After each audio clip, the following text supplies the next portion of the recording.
Adelante, estamos en vivo.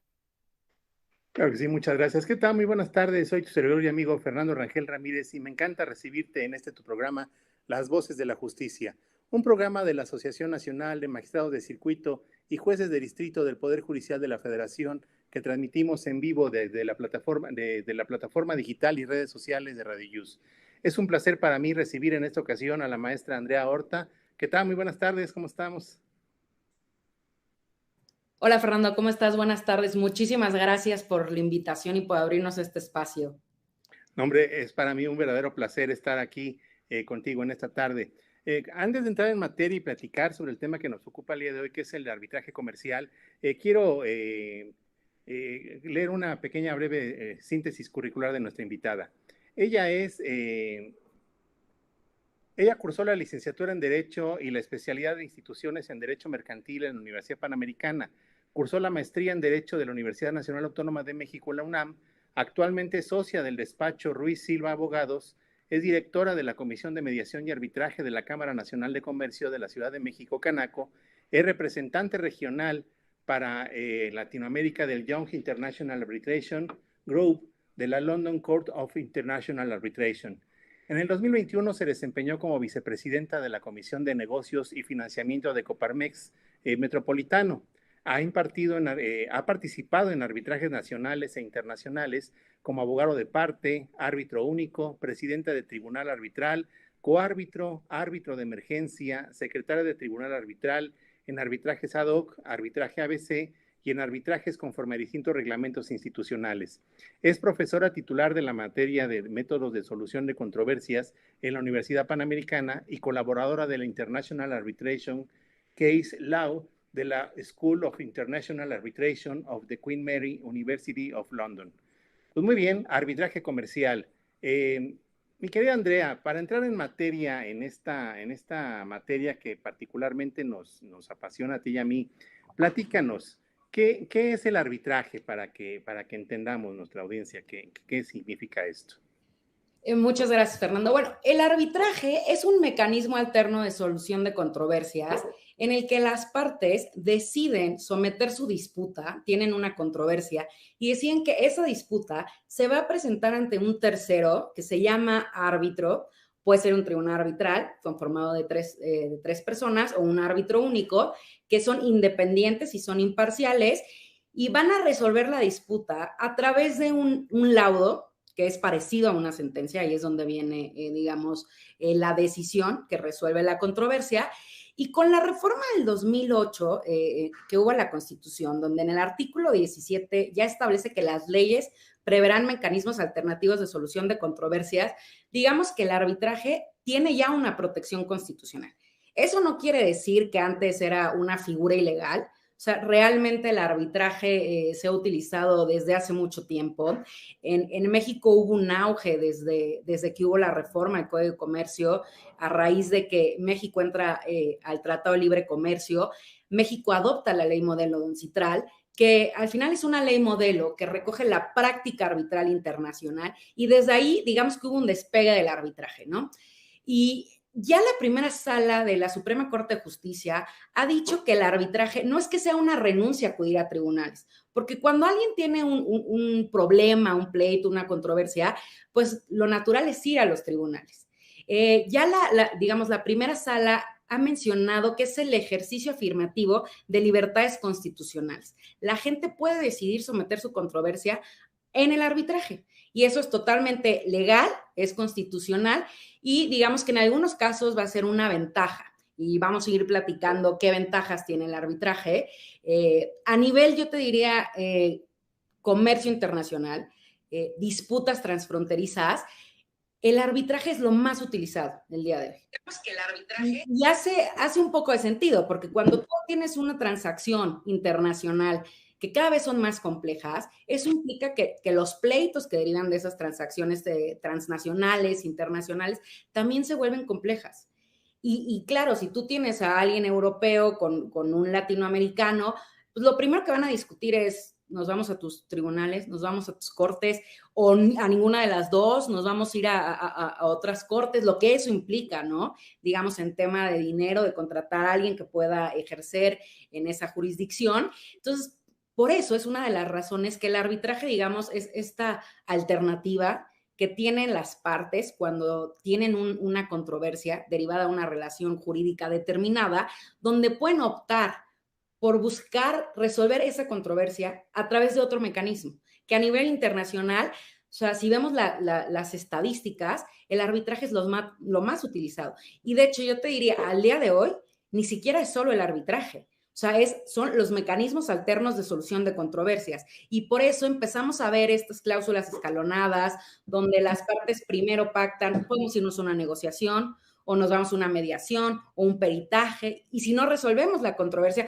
podemos acudir a arbitraje o incluso podemos ir a litigio. El litigio y el arbitraje son excluyentes, pero digamos que las partes pueden moldear la manera en que quieren resolver esa disputa. Y bueno, adicionalmente, la verdad es que ya vemos el tema de mecanismos alternos de solución de controversias en los programas de las universidades, el tema de arbitraje, porque bueno, cuando yo estudié, y aquí me voy a quemar, pues era optativa, ¿no? O sea, si querías, ibas al arbitraje. Realmente la cultura del arbitraje ha ido creciendo. Esta institución, los usuarios cada vez la conocen más y está llegando a más personas y por eso es, digamos, un mecanismo que yo creo es efectivo. Y sobre todo, como tú bien dices, ¿no? A partir de hay un antes y un después de la reforma constitucional, porque antes de esa reforma constitucional, la jurisprudencia, con un cierto dejo de arrogancia, decía que cuando las partes acudían a un mecanismo alterno, abdicaban a su derecho fundamental de acudir al órgano jurisdiccional para acudir ante un mecanismo de tipo privado, ¿no? Pero ahora en realidad es un derecho fundamental del gobernado el tener estas dos opciones entre elegir un órgano jurisdiccional del Estado o bien acudir ante alguno de esos mecanismos de solución de controversias, ¿no? Totalmente, totalmente. O sea, ya tenemos opciones, ¿no? Qué bueno. Oye, y ya en esta situación, como mecanismo alterno de solución de conflictos, específicamente el arbitraje, ¿cuáles son las ventajas que tiene el que las partes que eventualmente celebran un contrato acudan, ante caso de una controversia, acudan a este sistema?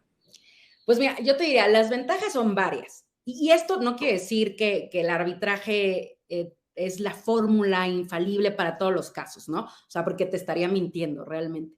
Lo que hay que hacer es conocerlo, encontrar las ventajas que tiene, que son varias, y hay casos en los que se recomienda arbitraje y casos en donde no pactes arbitraje. O sea, el camino es en tribunales, ¿no? Pero bueno, varias ventajas, sobre todo la que ven los usuarios, ¿no? Número uno, yo te diría, y esto deriva de la gran joya en materia comercial, que es la Convención de Nueva York, ¿no? De 1958, porque la ejecución de un laudo, que como ya les anticipaba, el laudo es, digamos, la resolución del árbitro que hace las veces de sentencia con ciertas peculiaridades, porque es cosa juzgada cuando se emite. Una vez que lo tienes, pues lo que vendría es el cumplimiento voluntario, ¿no? Si no hay cumplimiento voluntario, podría ser nulidad del laudo, que es excepcional, o la ejecución y el reconocimiento del laudo. Y la Convención de Nueva York lo que hace es esta convención sobre reconocimiento y ejecución de sentencias arbitrales extranjeras, digamos, no solo porque ha sido ratificada por muchísimos países, o sea, realmente los países que la ratificaron son más de 150, pero también la manera en que los jueces han aplicado la convención ha permitido que se ejecute, que se hagan efectivos los laudos. Y esa es una gran ventaja. Entonces, si tu contraparte tiene activos no solo en un país, sino en otro país, tú podrías ir a ejecutar ese laudo en otro país, ¿no? Y ahí, en la ejecución, quien tiene la carga de desvirtuar que el laudo no es válido, es el que trata de frenar el reconocimiento de la ejecución. Y es un procedimiento, digamos, corto, es un procedimiento especial que está, digamos, homogéneo, uniforme a nivel internacional. Y esta es la gran ventaja que hay del arbitraje. Yo te diría, es una gran ventaja, no es la única. Otra gran ventaja que se le ve al arbitraje es el tema de la flexibilidad. O sea, vemos en un procedimiento ante tribunales, pues ya está establecido cómo es el procedimiento, vienen los códigos. En el arbitraje, aunque si bien es cierto que si pactas un reglamento institucional o un reglamento de arbitraje, hay ciertas reglas, son las partes como dueñas de las disputas quienes van a personalizar el procedimiento. Entonces decides, oye, esta es una disputa que amerita que bifurquemos el procedimiento. Nos vamos a pronunciar en un primer momento sobre la competencia del tribunal arbitral y luego vamos a entrar a analizar el fondo de la controversia. O es un tema donde vamos a analizar responsabilidad y luego cuantificación. O digamos, es una controversia que no tiene gran complicación, ¿no? Todos los casos tienen sus peculiaridades y necesidades, pero no es algo muy complicado. Se puede resolver sobre la base de documentos. Las partes pueden, digamos, renunciar a que haya audiencia. El número de escritos que se presentan, cuántas rondas de escritos, en qué momento, las fechas, cómo los vamos a presentar. Digamos, la flexibilidad de arbitraje es bastante. Entonces, dependiendo del caso, un poco es la pedrada. Dependiendo del caso, es el procedimiento que vas a llevar. Y eso es una gran ventaja, ¿no? En temas de tiempo, en tema de costos, en tiempo, digamos, de cómo se resuelve la disputa, si es complejo o no es complejo, el número de pruebas, todo eso lo puedes, digamos, lo puedes ir acordando y esa es una gran flexibilidad, que es una gran ventaja del arbitraje. Y otra gran ventaja que se ha reconocido del arbitraje es el tema de la privacidad. Y, o sea, no es que sea confidencial tal cual, porque si te sujetas a un reglamento institucional, los árbitros y la propia institución tienen un deber de confidencialidad. Pero a veces ese deber de confidencialidad no alcanza a los árbitros, independientemente que puedas pactar, digamos, durante el procedimiento una cláusula de confidencialidad, pero es privado. A diferencia de lo que pasa, digamos, en un procedimiento ante tribunales, porque tú sabes con el boletín quién se está peleando. En teoría, las audiencias son públicas. Aquí no. Entonces, cuando tienes un tema de secretos industriales, de que no quieres que se enteren que estás teniendo una disputa con tu mayor proveedor, pues pactas arbitraje porque no se van a enterar. Claro. No cualquiera puede acudir al arbitraje, o sea, no pueden estar presentes en las audiencias. Entonces, yo creo que esa es una de las grandes ventajas. Adicional que hay otras ventajas, ¿no? Ha habido ciertas encuestas donde dicen el que no haya participación o intervención de tribunales, y no porque, digamos, el arbitraje no está peleado con los tribunales o la judicatura, pero es un tema de cuando hay un comercio internacional, pues acudir a una nacionalidad de ciertas cortes puede ser que no sea lo que busquen los usuarios internacionales. Entonces hay un tema de neutralidad, un tema, digamos, también de tiempo. O sea, tú puedes controlar hasta cierto punto cuánto se va a llevar el procedimiento. Pues yo creo que esa es una gran ventaja. Y digamos que la finalidad, porque solo tienes, por regla general, solo tienes una instancia donde se va a escuchar la disputa, va a haber una resolución y cuando se emite el laudo es cosa juzgada. Entonces, hay una finalidad en sí, en el laudo. Yo te diría, esas son como las ventajas más significativas del arbitraje. Ok. Oye, hay un principio, como bien tú lo comentabas, no está reñido, pero hay un principio que rige el arbitraje que nos podría llevar este y varios programas. Es el de la mínima intervención judicial en arbitraje. Pero entonces, para que nuestra audiencia lo pueda comprender de mejor manera, tú bien dices, no hay un divorcio entre el arbitraje y el órgano jurisdiccional. Sin embargo, hay ocasiones en que es necesaria la presencia del órgano jurisdiccional. ¿Cuándo hay esta intervención judicial en arbitraje? Bueno, efectivamente, no, porque luego la gente cree que los árbitros están peleados con los tribunales y no es así. Yo te diría, es un tema de, como dices, intervención judicial mínima. De hecho, el principio es no hay intervención judicial, excepto en los casos expresamente previstos, ¿no? Entonces, el arbitraje necesita de un marco jurídico que le ayude a tener esa efectividad, porque solo no puede, ¿no? El árbitro no tiene imperio. Entonces, eso implica que no puede ejecutar sus decisiones, pero eso no quiere decir que el árbitro no muerda, ¿no? Por decirlo coloquialmente. Entonces, hay una intervención, yo te diría, de asistencia y también hasta cierto punto de control, ¿no? Entonces, si vemos el Código de Comercio, en el título cuarto del libro quinto del Código de Comercio, ahí es claro el 1421 que dice, no hay intervención judicial, salvo en las disposiciones expresas de este título, ¿no? Entonces, sí hay intervenciones del juez, digamos, de los tribunales, yo te diría, ¿en qué temas? En temas relacionados con el tribunal arbitral, para designar árbitros. O sea, cuando las partes no tienen un arbitraje institucional, porque si es institucional, lo haría la institución, pero cuando es un arbitraje ad hoc, puedes acudir al juez a pedirle auxilio que te ayude a la designación de un árbitro, a un tema de recusación del árbitro. Digo, hay todas reglas establecidas en el código, pero ahí puede haber una intervención, a una revisión de la decisión del tribunal arbitral en relación con su propia competencia, porque hay un principio en arbitraje de competence, donde el tribunal arbitral puede pronunciarse sobre su propia competencia. También hay una intervención en temas de medidas cautelares provisionales antes y durante el arbitraje, ¿no? Entonces, durante el arbitraje le puedes ir a pedir ciertas medidas al árbitro, pero si quieres también le puedes ir a pedir las medidas al juez o puedes pedir que se ejecuten medidas que ya dio el árbitro al juez, que las ejecute, o antes de que inicie el arbitraje, puedes ir a pedirle, digamos, esta asistencia a los tribunales. También intervienen en asistencia del desahogo de pruebas, como el árbitro no tiene imperio, pues te tienes que auxiliar de los tribunales que sí tienen esa fuerza, ¿no? En tema de costos, los jueces pueden intervenir en la consulta en relación con los honorarios del tribunal arbitral.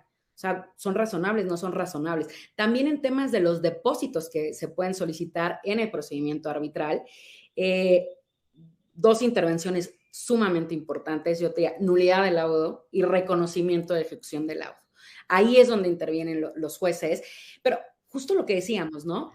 Esta intervención que es de asistencia, o sea, por ejemplo, tú no tienes el imperio, tú no puedes traer a obligar a un testigo, pero bueno, lo puedes hacer a través del juez, porque él sí lo puede hacer.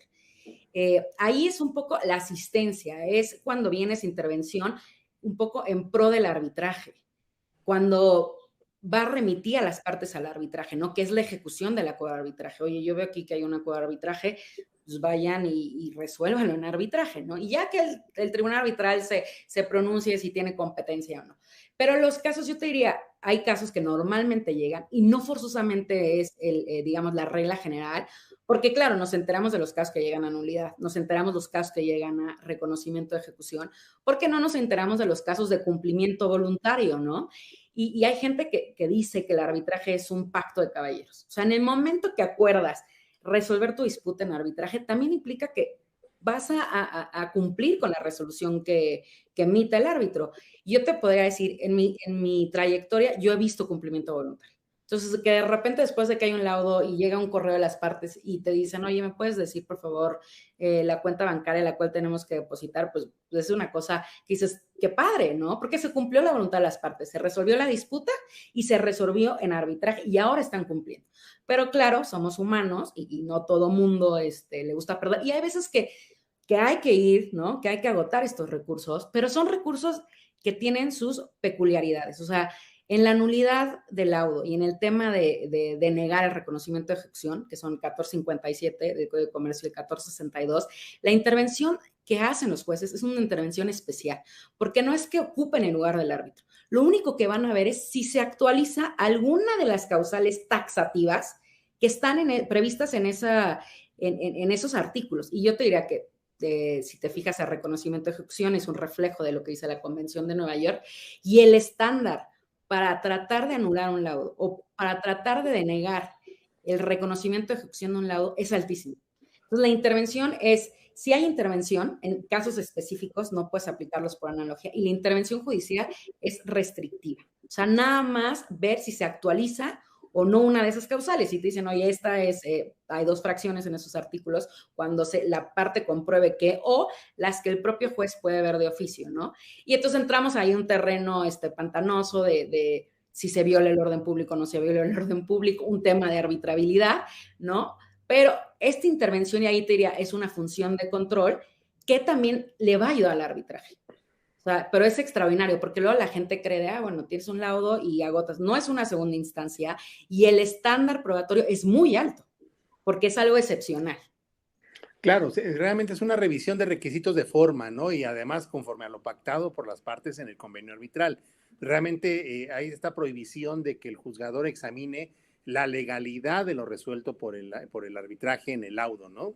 Exacto. O sea, de hecho, si ves las causales en el Código de Comercio, no hay una que te diga error de derecho anula el laudo, ¿no? O es denegación de reconocimiento de ejecución. O sea, como dices, tiene una intervención específica. Claro, yo me recuerdo aquí en el primer circuito, aquí en la Ciudad de México, cuando se resolvía con motivo de la reforma estos preceptos que tú señalabas, fue todo un debate porque el Pleno de Circuito señaló que estas resoluciones dictadas en estos procedimientos especiales de nulidad del laudo, se decía que eran sentencias definitivas para efectos del amparo directo. Y a mí me generaba mucha mezcolanza de sentimientos porque yo decía, me gusta la vía porque impide que haya además otro recurso de revisión. Lo que no me gusta es que la cataloguen como sentencia definitiva porque en realidad la sentencia que dirime la controversia es el laudo. Es el laudo, claro. No es lo que resuelva el juez. El juez nada más está verificando la validez del procedimiento, nada más, conforme a los artículos, los requisitos que señalas en la ley. Pero después la Corte dijo que no, efectivamente era un procedimiento que no correspondía a un juicio y que por tanto la resolución que ahí se dictara tenía que impugnarse en amparo indirecto. Exacto. Lo cual me parece que es una correcta catalogación del tipo de procedimiento que es, pero el problema es que esto va en detrimento del propio arbitraje, porque entonces está el procedimiento de nulidad, luego el reamparo indirecto y luego la revisión que definitivamente termina con la finalidad de celeridad del arbitraje. No, y si hablábamos, digamos, de esta ventaja que se veía, ¿no? Que ves en las encuestas de intervención mínima de, digamos, de tribunales, de cortes, y claro, entiendo, porque antes del 2011, porque hubo una reforma en el Código de Comercio, se hacía así, ¿no? Luego viene la reforma y se hace a través del amparo directo, y luego otra vez viene ya la decisión de la Corte. Y desde el punto de vista de arbitraje, pues sí, al final es dar como otra instancia para... No es apelación, pero pues por lo menos que se vuelve a estudiar el tema de si se actualizó alguna causal de nulidad o causal de denegación y reconocimiento. Pero sí, creo que desde el punto de vista, digamos, de que las partes quieren un procedimiento en el que no intervengan las cortes y que sea rápido, pues se aleja un poco, ¿no? Claro. Oye, tú nos hablabas hace un momento del arbitraje institucional y el arbitraje ad hoc. ¿Cuál es uno y cuál es otro para que nuestra audiencia pueda tener claridad en ese sentido? Claro, mira, digamos, el arbitraje institucional es donde va a participar una institución que administre el procedimiento, ¿no? Y esto de administrar el procedimiento es que va a acompañar desde que se presenta la solicitud de arbitraje o la notificación de arbitraje, el aviso de arbitraje, porque tiene distintos nombres, hasta que se emite el laudo. Entonces, lo que hace esta institución es, al principio, que no está constituido el tribunal arbitral o que no se ha nombrado un árbitro único, las actuaciones se hacen delante de esta institución. Te vas a sujetar a su reglamento, va a haber reglas institucionales que van a regir ese arbitraje, pero en arbitrajes ad hoc hay reglamentos que aplican al arbitraje ad hoc sin que haya una institución que administre. O sea, digamos, las instituciones pueden ayudar al nombramiento de árbitros, que puede ser, oye, aquí hacemos un procedimiento para ver quién va a ser el árbitro que se nombre en esta disputa, pero en cuanto al manejo, la administración del arbitraje, eso es nada más cuando pactas un arbitraje institucional. Entonces, ¿cuáles son las ventajas? Porque luego dices, pues sí, pero si interviene en una institución, adivinen qué, hay que pagarle a la institución, ¿no? Porque es su función. Pero les va a aligerar a las partes ciertas, digamos, cuestiones que pueden ser administrativas, pero que el día de mañana sí pueden también generar una disputa entre las partes.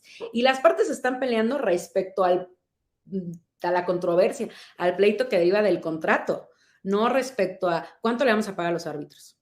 ¿No? Pido una prórroga, pide a la otra parte que sea una prórroga porque no pudiste pagar o cómo acordamos que sean 3 pagos y no un solo pago, ¿no? Entonces, lo que hace la institución es te ayuda en temas administrativos. El tema, por ejemplo, de recusación de los árbitros. Cuando tú pactas un arbitraje institucional, pues lo va a hacer la institución.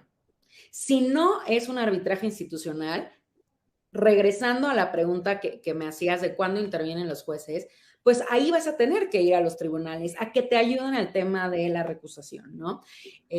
Tema de los depósitos.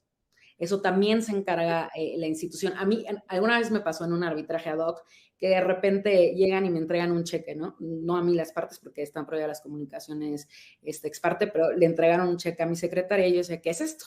¿No? Ah, no, pues es el pago que acordaron las partes y aquí está el cheque. No, el cheque tiene que venir acompañado con un escrito donde me diga, o sea, ¿qué es esto de un cheque, no? O sea, claro, ese tipo de cosas. Entonces, el árbitro tiene que escribirle a las partes de, señores, por favor, si van a presentar, no puedo aceptar el cheque, lo regresé, presenten un escrito. En cambio, cuando lo haces con una institución, pues la institución se encarga de pedirles los anticipos que correspondan, los pagos que correspondan a las partes.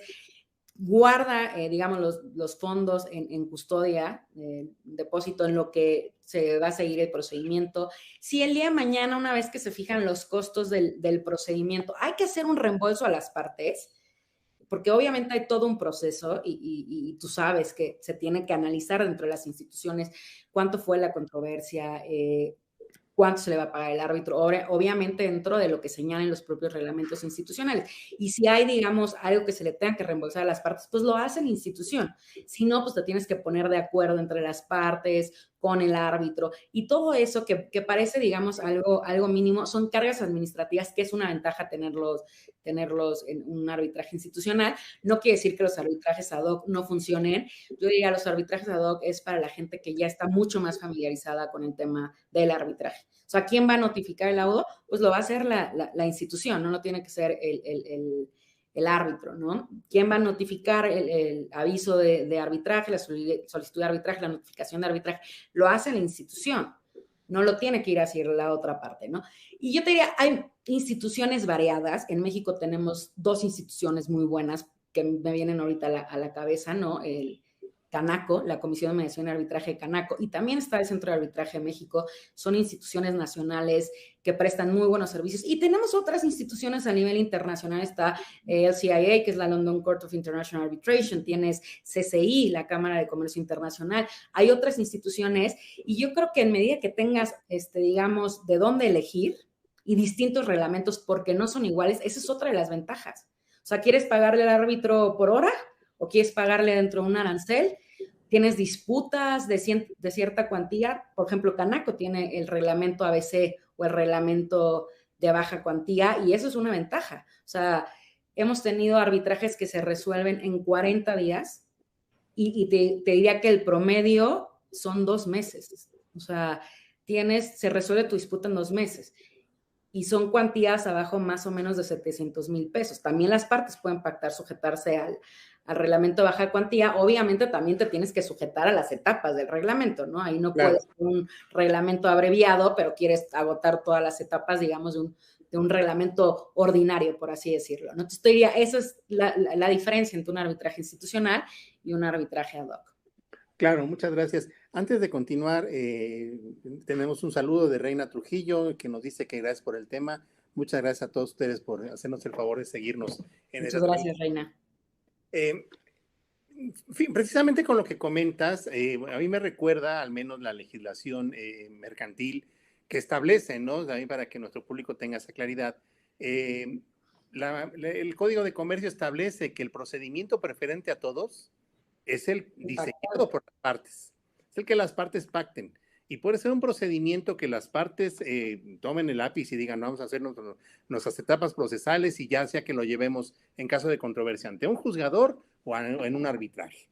Entonces, es parte aquí de lo que tú señalas del arbitraje ad hoc, cuando las partes pueden construir su propio procedimiento y designar ellos mismos su propio árbitro, aunque con los inconvenientes que esto pueda traer por el hecho de que el árbitro en realidad no debe de tener contacto con las partes en esos aspectos. Y bueno, el arbitraje institucional con sus propias reglas lo soluciona en los términos que tú lo comentas. Pero cuando en este tipo de procedimientos arbitrales, ¿cuál es el procedimiento o las etapas del proceso en un arbitraje? Pues mira, eso varía dependiendo de cada arbitraje, porque esa es la gran ventaja, ¿no? La flexibilidad del arbitraje. Pero yo te diría, hay como cierto caminito que es un poco ordinario en el arbitraje, ¿no? Lo primero que tienes es una notificación de arbitraje o solicitud de arbitraje, como lo llaman algunos reglamentos, otros le llaman aviso de arbitraje. Entonces, tú le notificas, si es institucional, se lo mandas a la institución lo recibe, se lo notifica a la otra parte y prácticamente lo que le dice es, tal parte está demandando, vienen los datos de contacto de esa parte, este es el acuerdo de arbitraje de cuál deriva esta, digamos, la controversia, y aquí en el acuerdo de arbitraje pactaron esto. Si hay un monto, lo puedes poner, cuál es la base, qué contrato celebraron o de dónde deriva esta relación, se le notifica a la otra parte para que a su vez presente una contestación o en su caso una reconvención. Si hay reconvención, le van a notificar a la demandante para que pueda presentar.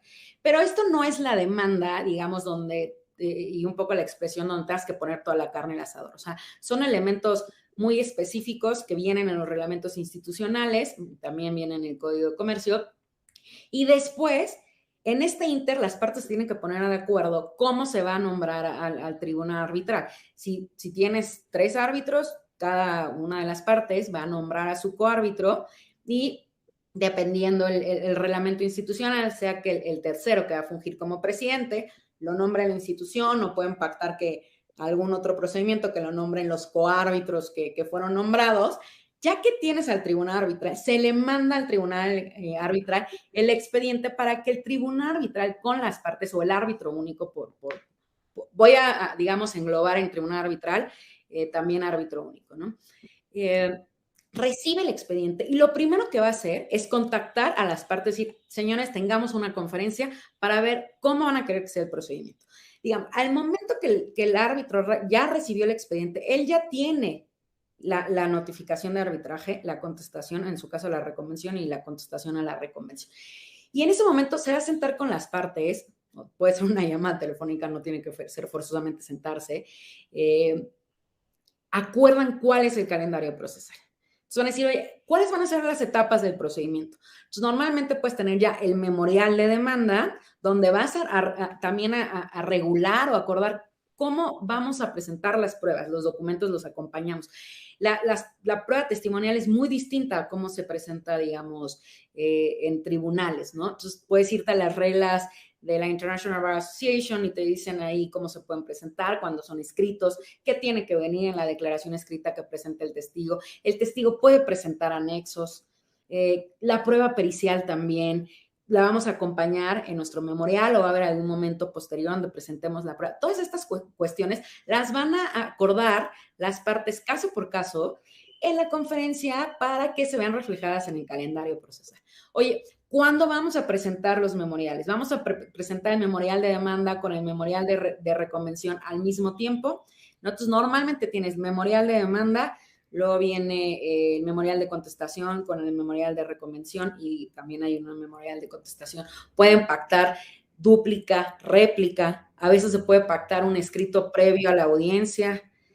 Hay una conferencia previa a la audiencia donde otra vez el tribunal arbitral tiene contacto con las partes para decir cómo vamos a llevar la audiencia. ¿Dónde va a ser? ¿Va a ser vía remota o va a ser en algún lugar? ¿A qué hora empezamos la audiencia? ¿Va a durar un día, 3 días? Hay audiencias que han durado 15 días, obviamente, con proporciones guardadas, dependiendo del tipo de disputa. Entonces, digo, ahí se va viendo la flexibilidad, ¿no? ¿Cómo vamos a hacer? Primero va a haber una presentación de cada una de las partes, de sus argumentos. El tribunal puede preguntar en cualquier momento. Luego vamos a ir a escuchar a los testigos. Hay toda una regla, preguntan, le hacen el cross, luego vienen las redirectas, luego viene el tribunal arbitral preguntando, luego vamos a escuchar a los peritos, vamos a presentar argumentos de cierre en la audiencia o no. Vamos a tener posteriormente un escrito digamos, de alegatos o un escrito posterior a la audiencia. Tenemos que presentar un escrito de costos, porque en arbitraje, pues esto sí es una diferencia de lo que vemos en los tribunales, tenemos que decir, oye, ¿cuánto nos costó en la audiencia? ¿Tuvimos alguna organización de audiencia? ¿Transcribieron la audiencia? ¿Cuáles fueron los honorarios del árbitro? ¿Cuánto fue la cuota administrativa de la institución? Porque puedes solicitar, digamos, hay una obligación de fijar los costos en el arbitraje y tú puedes solicitar, oye, que también paguen los costos de mi, digamos, de mi defensa o de la representación arbitraje y tienes que probarlos. Entonces tienes que presentar el escrito de costos y ya luego vendrá el laudo. Eso es de manera general. Pero te digo, con esto de la flexibilidad pueden prever si quieren una etapa de exhibición o de producción de documentos, si van a bifurcar el procedimiento, cómo sería ese procedimiento bifurcado. Pero de manera general, un poco el procedimiento que les expliqué sería la regla general, pero realmente cada caso es distinto y las partes lo van pactando conforme a el tipo de disputa, la contraparte, la institución varía muchísimo. Ok. Oye, fíjate que me brinqué una pregunta, pero antes de esto del procedimiento, yo, persona que celebró un contrato con alguien más y eventualmente, pues a lo mejor porque alguien nos lo recomendó o sin querer, pusimos ahí una cláusula de arbitraje. ¿Cómo llego yo al arbitraje comercial para efecto de que una institución pueda tomar el asunto y llevar a cabo este procedimiento de arbitraje? ¿Cómo puedo yo acceder? Digamos, hay dos momentos donde las partes pueden pactar acudir al arbitraje. Eso es desde el contrato que lo celebras y entonces, ya sabes, los misceláneos en los contratos y dejan la cláusula de resolución de disputas, se le conoce también como la cláusula de medianoche, y ahorita vamos a ver por qué no debería de ser así. Y ahí pactan las partes, oye, en caso de que haya una disputa, nos vamos a ir a arbitraje. Y ahí pones ante qué institución quieres llevar al arbitraje, si es que quieres un arbitraje institucional, o si quieres un arbitraje ad hoc, pones que en términos del Código de Comercio, o si te vas a sujetar a un reglamento, por ejemplo, el de ONCITRAL, que es ad hoc también, lo pones ahí. Es, digamos, el acuerdo de arbitraje inserto en un contrato, ¿no? La cláusula en un contrato. Y la otra manera es que ya que nace la disputa, o sea, ya que tenemos el bebé, hay que bautizarlo, ¿no? Entonces decimos, oye, nos queremos ir a arbitraje, ya tenemos una disputa y hacemos un acuerdo de someternos al arbitraje. Y aquí de repente dicen, es que cuando llegan y vemos las cláusulas, o sea, la gente que redacta los contratos tiene que tener especial atención en estas cláusulas, porque es muy importante su redacción. O sea, yo te diría, la piedra angular del arbitraje es el acuerdo de las partes que se va a ver reflejado en el acuerdo de arbitraje, en la cláusula. Entonces, mi recomendación, o sea, si algo les quisiera transmitir el día de hoy es, esa chamba ya está hecha por nosotros. Acudan a las cláusulas modelo de las diferentes instituciones, ya que vean la institución, también vean el reglamento ONCITRAL, ahí hay una cláusula modelo. Tomen esa cláusula modelo, no traten de ser muy creativos porque como ya decía Fernando, de repente hay cláusulas patológicas donde ya pusieron desde que celebraron el contrato el nombre de los árbitros que quieran, uno de estos tres, y ese contrato lo celebran en tal año y resulta que la disputa nació 7 años después. Entonces, para saber dónde están esas 3 personas y que además esas 3 personas quieran entrarle a ser árbitros, pues digamos, eso lo único que hace es entorpecer el arbitraje, ¿no? De cómo se resuelve tu disputa. Entonces, la piedra angular, cómo acudimos al arbitraje es a través de un acuerdo, es un pacto, se refleja en una cláusula dentro de un contrato o en un acuerdo independiente. Si me dejas nada más... Claro. Les leo rápidamente la cláusula modelo de Canaco, la pueden consultar en el reglamento de arbitraje de la Cámara Nacional de Comercio de la Ciudad de México, y es muy breve la cláusula, es todo litigio, controversia o reclamación resultante de este contrato o relativo a este contrato, su incumplimiento, resolución o nulidad, se resolverá mediante arbitraje de conformidad con el reglamento de arbitraje de la Cámara Nacional de Comercio de la Ciudad de México. Esa es la cláusula modelo. Ya, si quieres, digamos, hacerla más específica, recomendamos establecer el número de árbitros. Puedes establecerlo desde que celebras el acuerdo de arbitraje o si no, ya que inicia el arbitraje, se pueden poner de acuerdo que sea 1 o 3 árbitros. Lugar del arbitraje, esto es fundamental, no se refiere al lugar físico donde se va a llevar el arbitraje, es un concepto jurídico que detona varias cuestiones. Detona qué juez va a ser competente para prestar el auxilio en materia de nulidad, en materia de desahogo de pruebas y demás, no para ejecución, porque ahí va a ser el juez donde haya bienes, también en medidas, ¿no? Es donde sea que se presenten las medidas, pero muy importante porque es la competencia del juez. La lex arbitri es la ley arbitral que va a aplicar. Entonces, desde conocer la ley arbitral, si ese país que estás seleccionando es, digamos, su ley, es una ley que está ajustada a la práctica arbitral internacional, es una jurisdicción pro arbitraje o no, desde ahí tienes que saberlo. Por eso digo, no puede ser una cláusula de medianoche, porque tuviste que haber hecho toda una investigación, ¿no? Claro.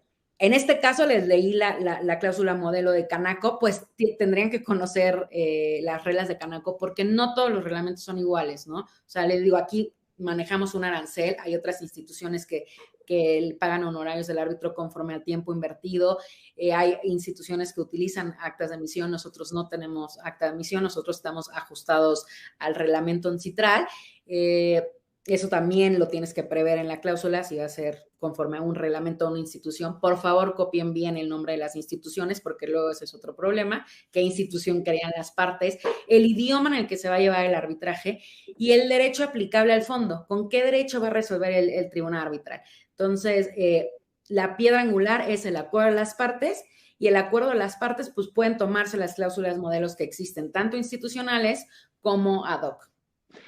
Ok.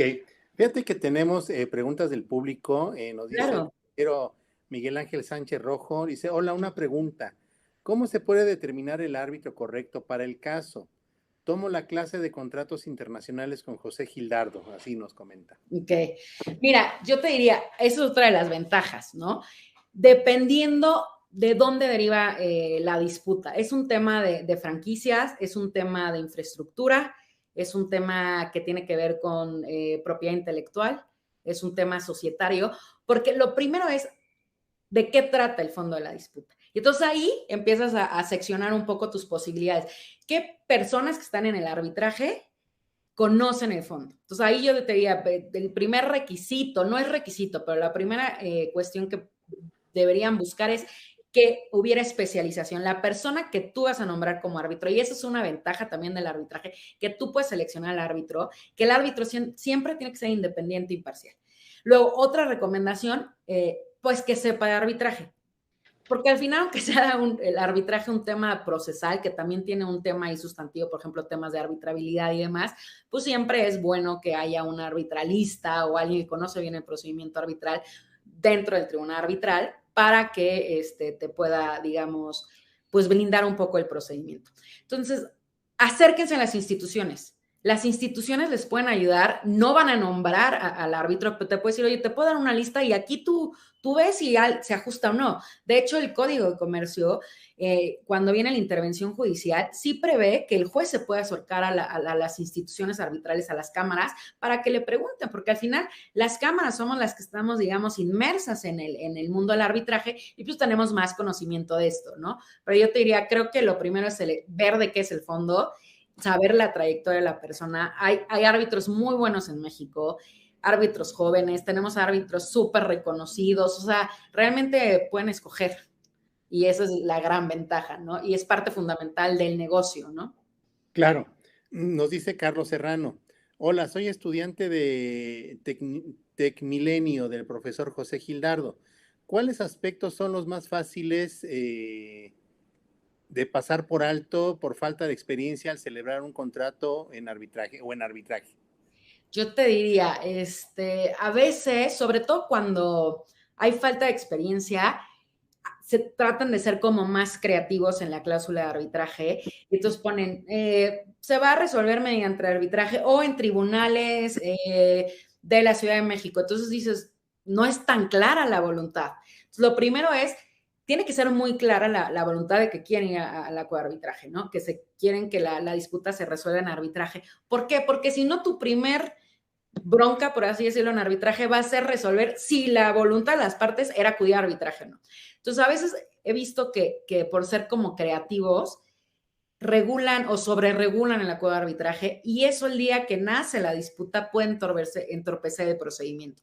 Entonces, creo que lo que deberíamos de hacer es ser más simples, ser un poco minimalistas, tomar las cláusulas modelo. Además, que no solo es en arbitraje, si quieres pactar una cláusula escalonada, también hay cláusulas modelo de si quieres mediación ad hoc o institucional y luego arbitraje, eso.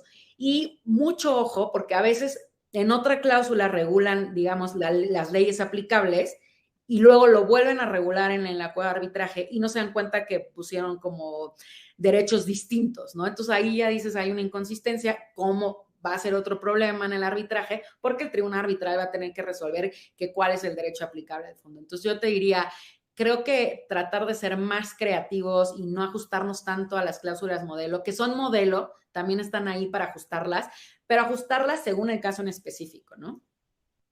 Claro, sí, no ser tan creativo, sobre todo si no se conoce bien el mecanismo del arbitraje, porque efectivamente puede, cualquier imprecisión le complica la existencia al árbitro y esto a la postre a las partes, porque puede dar lugar a alguna nulidad, ¿no? Totalmente, totalmente. Ok. Oye, ¿cómo, con todo este tema de la contingencia que esta semana cumplimos 2 años de que se decretó oficialmente, por lo menos en tribunales, pero evidentemente toda la población y todos los sectores tuvieron un impacto, una secuela por virtud de esta contingencia sanitaria? ¿Cómo se vio impactado el arbitraje comercial con esta pandemia de COVID? Mira, yo te diría, obvio hubo una afectación, pero no fue la misma afectación que ustedes vivieron de que le cerraron unos meses y luego tienen que trabajar con un sistema híbrido.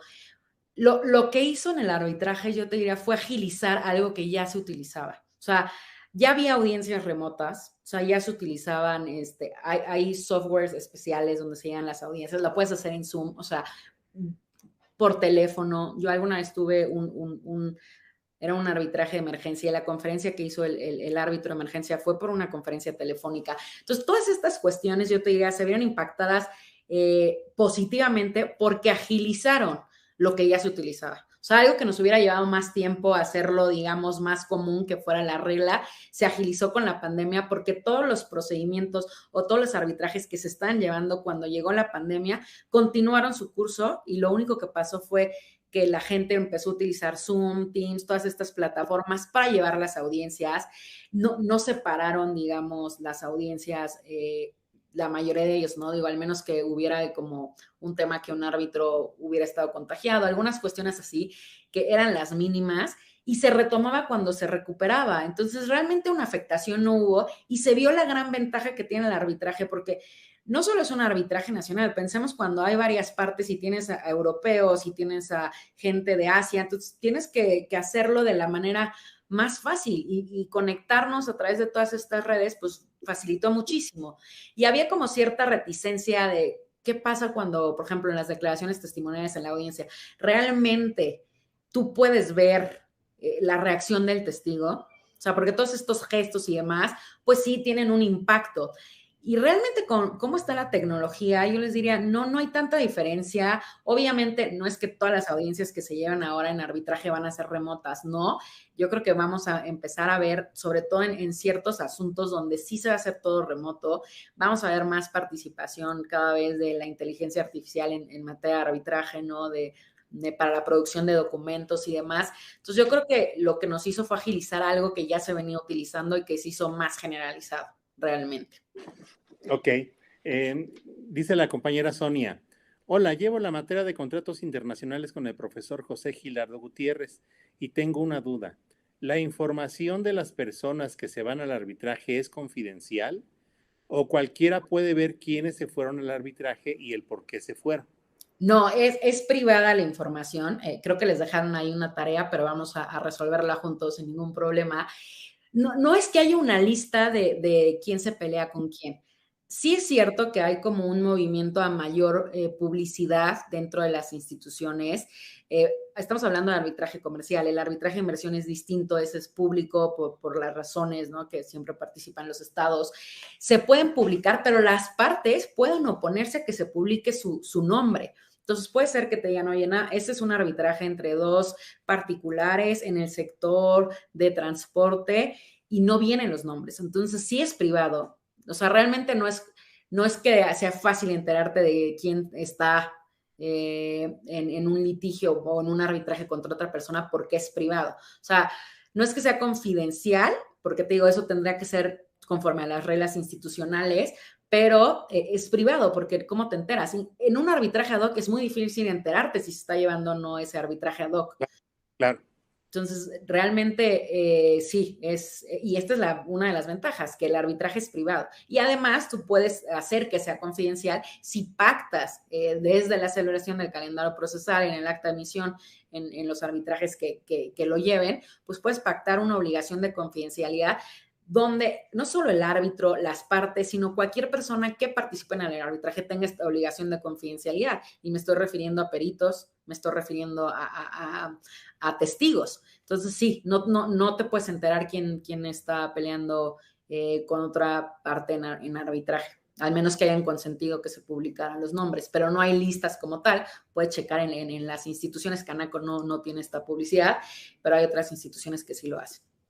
Claro, y la verdad es que desde el ámbito litigioso se ve también esta mayor confidencialidad que existe en arbitraje. Uno, porque finalmente son intereses privados los que se están dilucidando. Entonces, pues sí, además las instituciones guardan sigilo en ese sentido, pero además nosotros lo vemos en determinados temas que no llegan frecuentemente a tribunales, pero que definitivamente nos queda claro que deben de existir muchas controversias, como por ejemplo las bursátiles, Claro. entre muchas otras. en donde nos queda claro que, bueno, pues ciertos inversionistas prefieren dilucidar sus temas de manera más discreta y no que se esté ventilando en tribunales, en donde pese a que también hay un control de sigilo, lo cierto es que hay más publicidad sobre quienes acuden al órgano jurisdiccional. No, totalmente, totalmente. Y dices, oye, lo que no quiero es porque si esto se hace público puede tener ciertos efectos. Entonces, por eso el arbitraje es privado. Claro. Nos quedan 4 minutos de programa. Se me ha ido rapidísimo. La verdad es que he disfrutado mucho la plática contigo. Oye, algo que le interesa mucho a la gente, a las personas que no conocen el arbitraje, que les suena raro de repente el decir, oye, pero ¿por qué tengo que pagar porque alguien resuelva mi controversia? Pero tú nos has platicado cuáles son las ventajas que representa este sistema, ¿no? Pero en ese sentido, aquí entre tú y yo, ¿el arbitraje es caro? ¿Es muy costoso? Yo te diría, no es caro, es costoso si lo entiendes que hay que pagar, ¿no? Porque, claro, haces la comparativa, pues no le tengo que pagar al juez, ¿por qué me tendría que ir al arbitraje y pagarle al árbitro?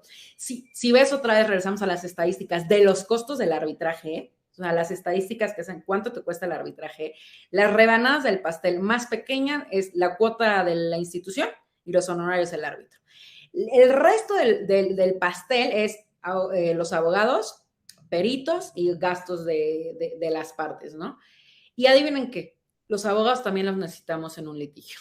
Entonces, digamos, la parte más grande del pastel no nos vamos a deshacer de ella. El peritaje también lo vamos a necesitar, no en todos los casos, pero en litigio. Entonces, yo te diría, no es caro, tiene un costo, pero si te pones a ver que tu resolución se va a resolver en un año aproximadamente o menos, donde vas a pagar esos costos solo por un año y no por 3 años que te podría llevar en otro si te vas a tribunales y si pasa la pandemia, o sea, hay ciertas afectaciones y hay muchas técnicas para controlar los costos en arbitraje. No pactes 3 árbitros, pacta árbitro único, tienes reglamentos abreviados, tienes, por ejemplo, el reglamento de Canaco ABC. Entonces, no es caro, tiene un costo, pero es un costo que creo que a las ventajas que te trae es proporcional. Y también las partes a veces son las que encarecen el procedimiento. Claro, claro. A ver, creo que tengo. No, ya no tenemos otra pregunta. Sí, porque definitivamente de las grandes ventajas es que las partes van controlando la actividad del árbitro. Evidentemente, en un procedimiento jurisdiccional eso no podría ser. Y de cualquier manera, el procedimiento jurisdiccional, dependiendo cómo contrates al abogado, te puede cobrar por una iguala mensual o semanal, o te puede cobrar a resultas, que también eso se me hace muy riesgoso para los compañeros abogados, pero Sí, se vuelven socios. Ajá. sí. Oye, amiga, una última conclusión en un minuto. Yo te diría, hay que voltear a ver mecanismos alternos de solución de controversias entre el que está el arbitraje, entenderlo, estudiarlo y ver que no aplica para todo, que tiene sus ventajas, pero que en los casos en que sí se puede beneficiar el caso y la disputa, pactar el arbitraje. No es para todos los casos. Entonces yo creo, los invito a conocer el arbitraje. Ojalá puedan participar en un arbitraje porque pues habemos apasionados y aquí tenemos a Fernando que es un aliado del arbitraje y yo creo que hay que empezarlo a ver como una opción mucho más, digamos, fácil para las partes en ciertos casos. No es para todo. Los invito a conocer el arbitraje. Ok, pues muchas gracias, de verdad se nos fue rapidísimo el tiempo, he disfrutado mucho la plática, siempre son bien importantes la difusión de estos temas porque son herramientas útiles que están ahí para todo, cualquier tipo de persona y ojalá y este tipo de foros sirvan para que las conozcan y se acerquen a ellas. Muchas gracias, mi querida maestra Andrea Horta González Sicilia, por haber participado con nosotros. Muchas gracias a ti por el espacio y a tu audiencia por escucharnos. Muchas gracias. Muchas gracias. Y muchas gracias a todos ustedes por hacer realidad este proyecto de las Voces de la Justicia. Te espero el próximo miércoles a partir de las 17 horas aquí por Radio Yus. Muchas gracias. Soy tu servidor y amigo Fernando Rangel Ramírez y recuerda que la justicia la construimos todos. Mi querida Andrea, que estés muy bien. Cuídate. Estés muy bien. Un abrazo, Fernando. Bye. Bye.